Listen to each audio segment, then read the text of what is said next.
When this needle twitches, something is happening. A shift in thrust, a glide path correction, an abort cue. The G-meter tells the hidden story of every mission's dynamics, if you know how to read it. Stick with me, and I'll teach you how the astronauts interpret this silent storyteller, frame by frame. For the 55th anniversary of Apollo 13, I have this special gift for my subscribers. It's the first chapter of my book, How to Fly the Space Shuttle. You can also email me to get a preview of the next chapter. Don't forget to subscribe to be notified when the next chapter drops. And look below to find the link to get the free book.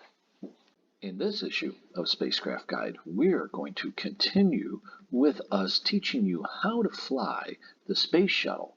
And we're going to be working on an instrument that that has a lot of weight in the spacecraft, and that is the G-meter. Yep, that's my dad joke for the week. So if we go to the primary flight display, it takes you to the primary flight display page. And on the primary flight display page, we're going to go down here, down to this area by the HSI, and this is what we're going to be looking at, the G-meter. And when you click on that, it takes you to the G-meter page. As we can see here, what that is a circular meter. In the lower left corner of the Ascent PDF or PFD, which is primary flight display, which displays vehicle acceleration from -1g up to 4g. So it's only up to 4 on ascent during powered flight. And that's major modes 102, 103, and 601. And entry with the major mode 304, 305, 602, and 603. The value is displayed via a green arrow, as you can see this green arrow right here, on the meter, and a digital readout box right here. This is what you'll be looking at, but you'll be watching to see if it's going up or down, so you can tell the rate of acceleration.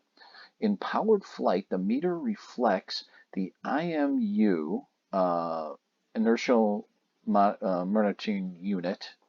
movement unit, derived vehicle acceleration, and is labeled Excel. As you can see right here, that's Excel.